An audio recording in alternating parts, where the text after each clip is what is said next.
Una de las grandes aportaciones de la literatura latinoamericana a la literatura universal ha sido lo que se conoce como el realismo mágico. Y cuando me introduje en mis estudios de literatura en el realismo mágico, inicialmente me dieron la novela clásica, ¿verdad? El reino de este mundo, de Carpentier, del gran escritor cubano Carpentier, y empecé a leerla. La novela tiene que ver con la revolución haitiana y su lucha por la independencia, pero está marcada profundamente de ese realismo mágico, y al principio yo no entendía nada. Y cuando nos reunimos los estudiantes de literatura con la profesora, una profesora excelente, cubana también, le expresamos que la novela estaba un poco difícil. El orgullo ese de estudiante de no decir que no entendimos nada. Y la profesora nos miró así y nos dijo, ¿no será que no entendieron nada? Y entonces 2 o 3 dijeron, no, lo que pasa es que es difícil. Yo me quedé callado porque definitivamente no entendí nada. Pero posteriormente, estudiando otros escritores latinoamericanos, principalmente Gabriel García Márquez, pudimos introducirnos poco a poco al realismo mágico. Y poco a poco entendimos que la realidad que vive el mundo hoy, el mundo de pecado que nos rodea,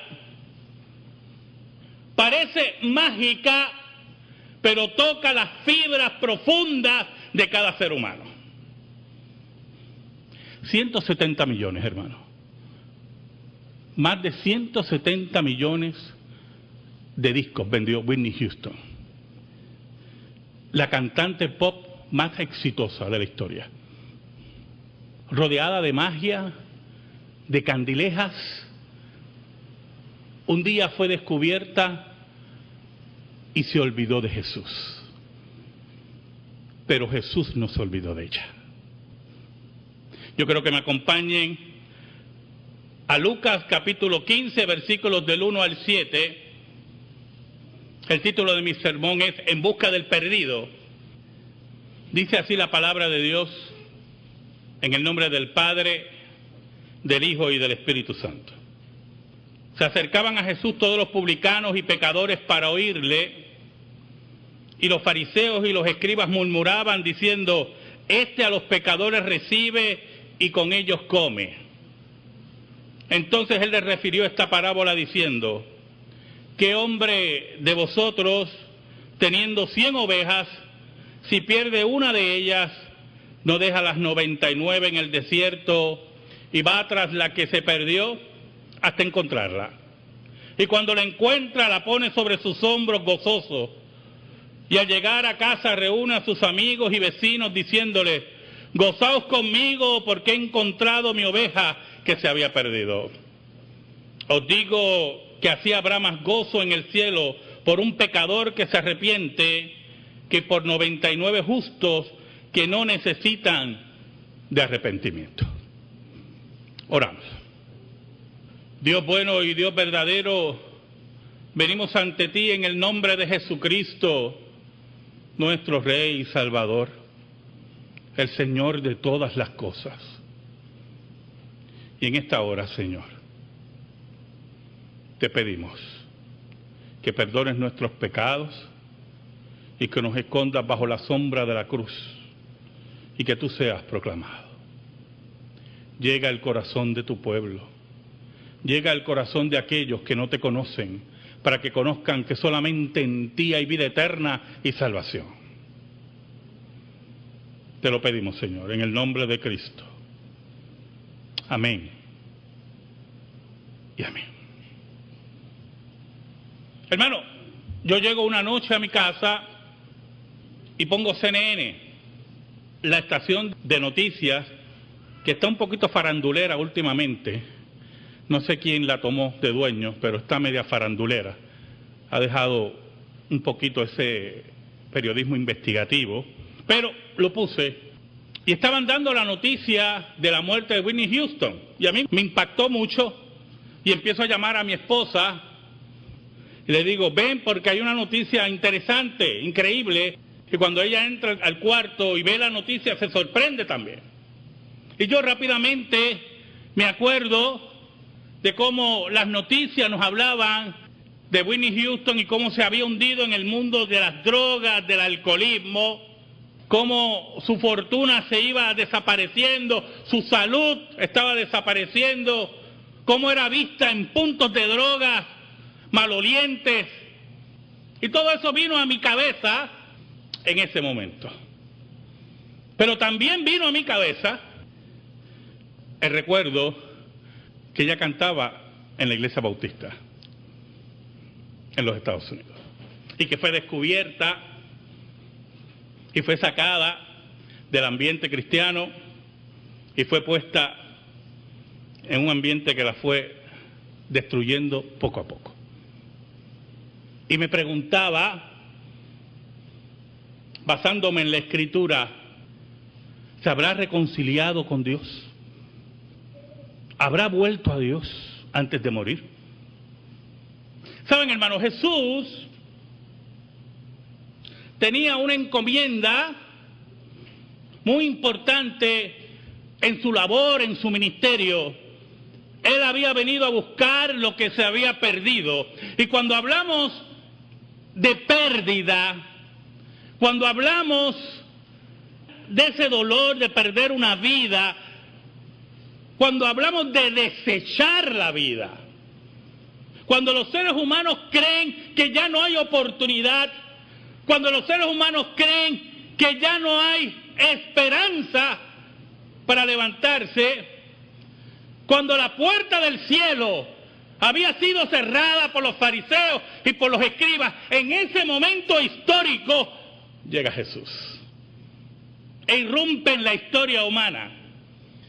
Y como le he dicho anteriormente en otros sermones, los fariseos que odiaban al pueblo, que no toleraban al pueblo, que creían que era un pueblo maldito, como dice otro de los evangelios, se sorprendían cómo la gente buscaba a Jesús para escucharlo. En el versículo 1 dice, se acercaban a Jesús todos los publicanos y pecadores para oírle, dice Lucas, el doctor Lucas. Todos aquellos que no tenían esperanza porque la religión judía le había cerrado la puerta, todos aquellos que eran rechazados por aquellos que decían ser los intermediarios de Dios, todos aquellos que eran malditos para el concepto religioso del tiempo de Jesús. Esos fueron a oír a Jesús. Y Jesús, de buena gana, con profundo amor, les hablaba del reino de Dios y de la oportunidad de entrar en el reino de Dios, en el reino que Él establecería, en el reino que Él anunciaba: arrepentíos y convertidos porque el reino de los cielos se ha acercado.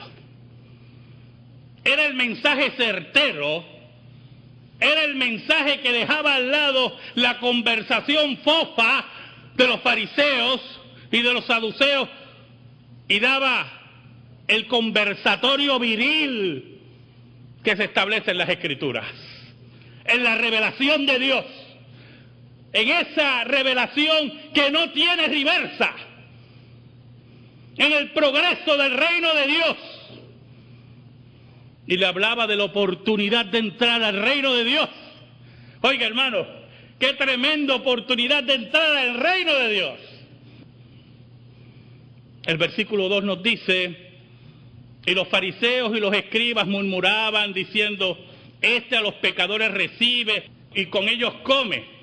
Esa conversación, hermano, de baja calidad, por lo debajo, ¿verdad? El chisme, la murmuración hiriente, la murmuración que viene del corazón que no conoce a Dios. Este se reúne con lo bajo de la sociedad, con los malditos eso. Y Jesús los escucha. Y es muy importante porque muchas veces hemos interpretado la parábola de las 100 ovejas en otra forma. Y el sentido verdadero lo tiene Lucas, lo expresa Lucas. Oiga, y Jesús escucha el rechazo de los fariseos al pueblo. Saben, hermano, a mí me gustaba mucho Whitney Houston. Sus discos estaban un poquito caros, pero en una ocasión pues compré uno de sus éxitos y lo quemé, que se rayó y todo el disco, yo creo. Los CD que se rayan tan fácil, ¿verdad? Y en vida leía su biografía antes que ella sucumbiera y sabía que se había alejado de Dios. Y me preguntaba, interesante, en tiempos pasados, 1 año, 2 años atrás, decía, decía, si esa muchacha volviera a los pies de Cristo, si ella recordara lo que le enseñaron sus padres, si ella recordara que ahí en medio de la oscuridad de las drogas, en medio de la oscuridad del alcoholismo, en medio de todo el rechazo de la sociedad, Jesús está en medio de esa oscuridad. Jesús la está buscando. Cristo oye a los fariseos y en forma certera, como maestro, les llama la atención con una parábola. Entonces él le refirió esta parábola diciendo, ¿qué hombre de vosotros, teniendo 100 ovejas, si pierde una de ellas, no deja las 99 en el desierto y va tras la que se perdió hasta encontrarla? La imagen es muy poderosa, hermano. Es Dios buscando a los suyos, buscando a sus ovejas, buscando a aquellos que dejaron el redil.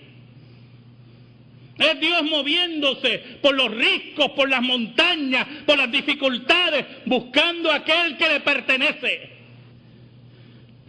Es la imagen del maestro, del pastor que ama profundamente a los suyos y los busca y le da calor y le da alegría y le da esperanza. El fariseísmo no entendía eso. Los escribas, los rabinos enseñaban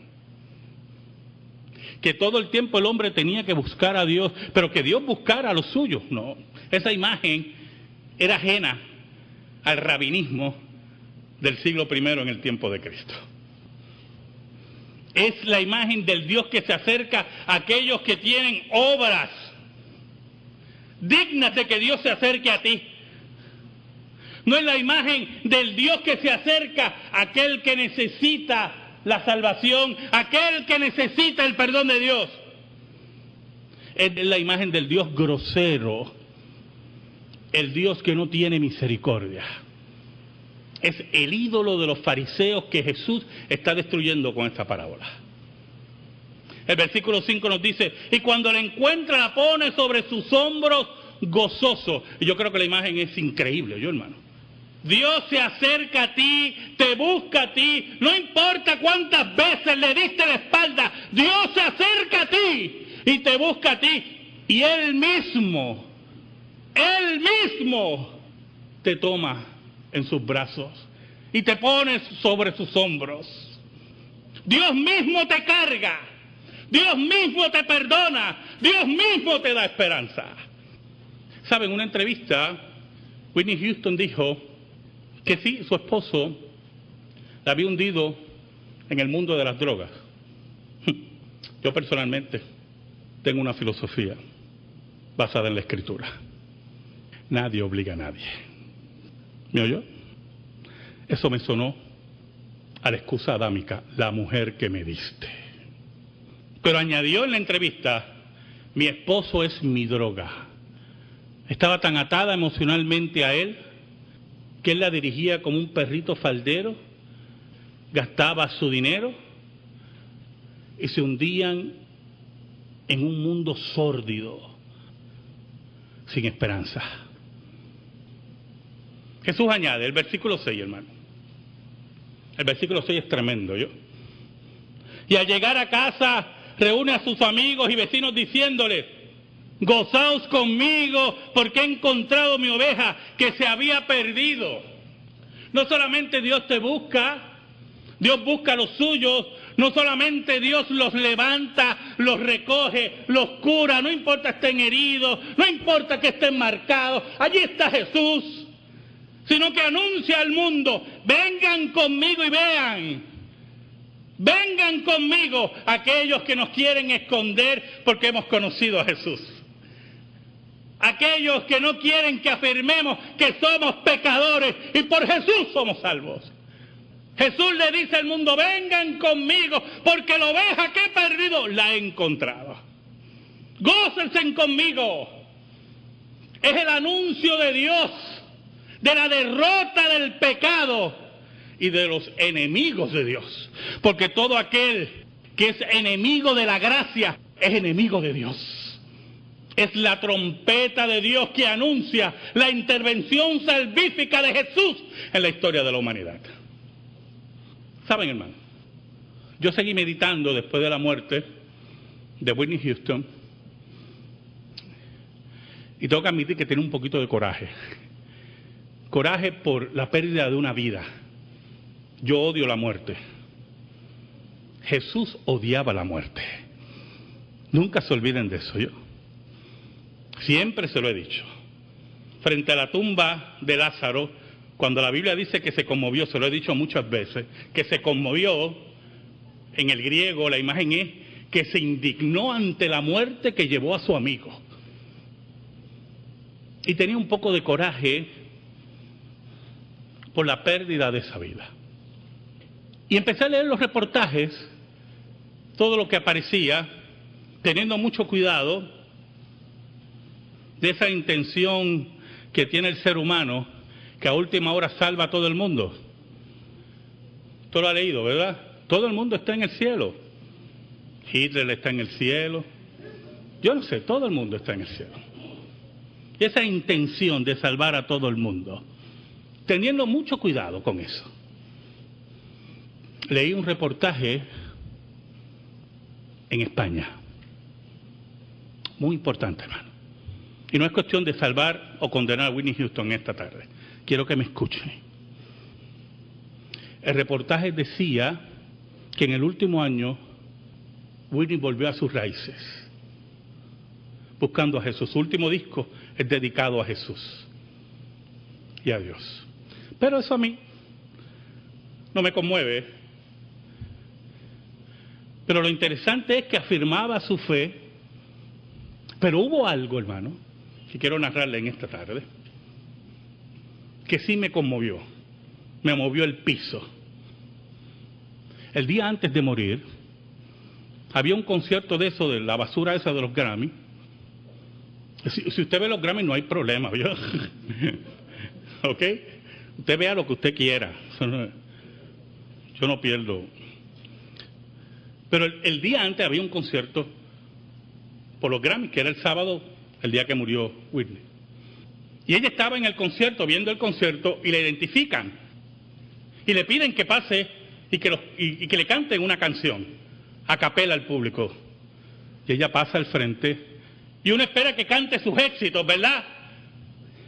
Como la basura esa de Bodyguard y todas esas cosas. Pero no. Allí, frente a miles de personas, Whitney Houston, a capela, cantó, Yes, Jesus loves me. Cristo me ama. Y la gente sorprendida esperando un éxito, y ella le cantó a Jesús. Y eso sí, me dio duro, porque uno de los graves problemas cuando nos alejamos de Dios es el profundo orgullo y la soberbia de creernos independientes de Dios. Tu vida está en las manos de Dios. Si tú te crees que tú controlas tu vida, te equivocaste. Tus días están contados. Como estaban los de Whitney Houston. Jesús fue en busca de ella, yo lo creo ya, y la encontró. Y su cántico era el anuncio de Dios: vengan, vengan, vengan, he encontrado la oveja perdida. Pero esa oveja ya estaba marcada. Oiga, hermano, porque el pecado te va a marcar. Ya esa oveja estaba herida.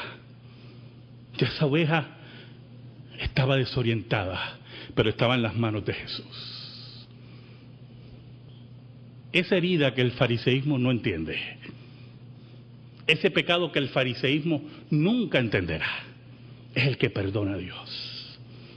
Por eso el versículo 7 nos dice: os digo que así habrá más gozo en el cielo por un pecador que se arrepiente que por 99 justos que no necesitan de arrepentimiento. Y ese versículo me llamó mucho la atención y entendí la parábola.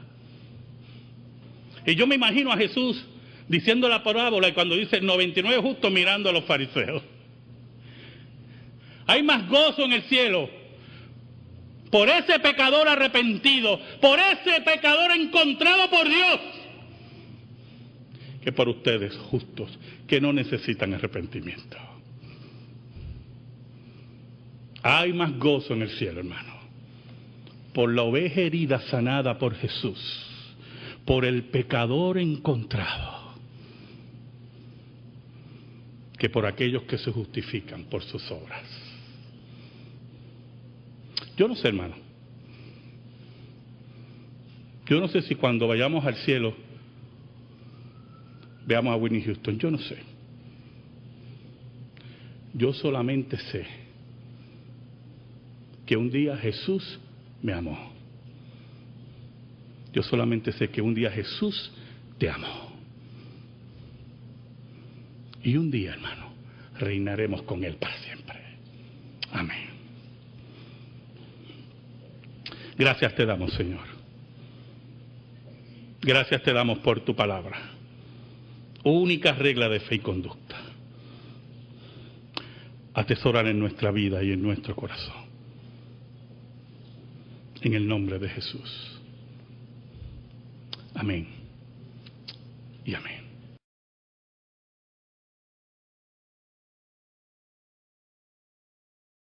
Estudiando otros escritores latinoamericanos, principalmente Gabriel García Márquez,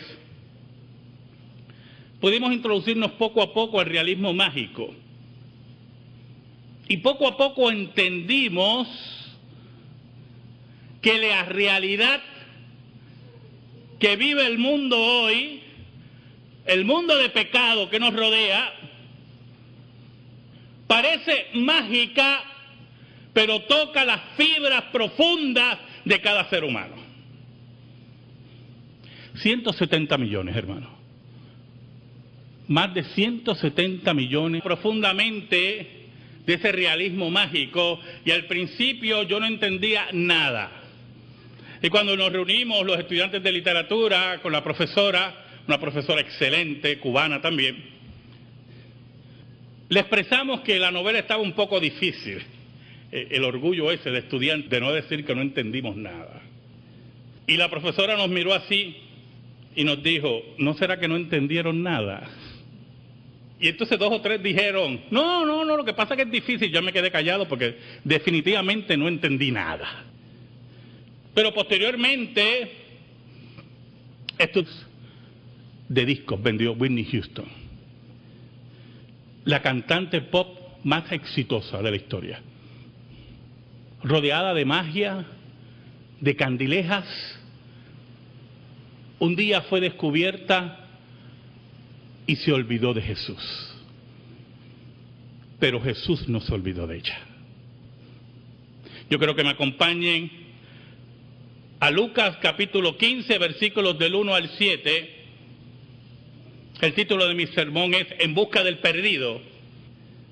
Dice así la palabra de Dios, en el nombre del Padre, del Hijo y del Espíritu Santo. Se acercaban a Jesús todos los publicanos y pecadores para oírle, y los fariseos y los escribas murmuraban diciendo: este a los pecadores recibe y con ellos come. Entonces él les refirió esta parábola diciendo: ¿qué hombre de vosotros, teniendo 100 ovejas, si pierde una de ellas, no deja las 99 en el desierto y va tras la que se perdió hasta encontrarla? Y cuando la encuentra, la pone sobre sus hombros gozoso. Y allí... Una de las grandes aportaciones de la literatura latinoamericana a la literatura universal ha sido lo que se conoce como el realismo mágico. Y cuando me introduje en mis estudios de literatura en el realismo mágico, inicialmente me dieron la novela clásica, ¿verdad? El reino de este mundo, de Carpentier, del gran escritor cubano Carpentier, y empecé a leerla. La novela tiene que ver con la revolución haitiana y su lucha por la independencia, pero está marcada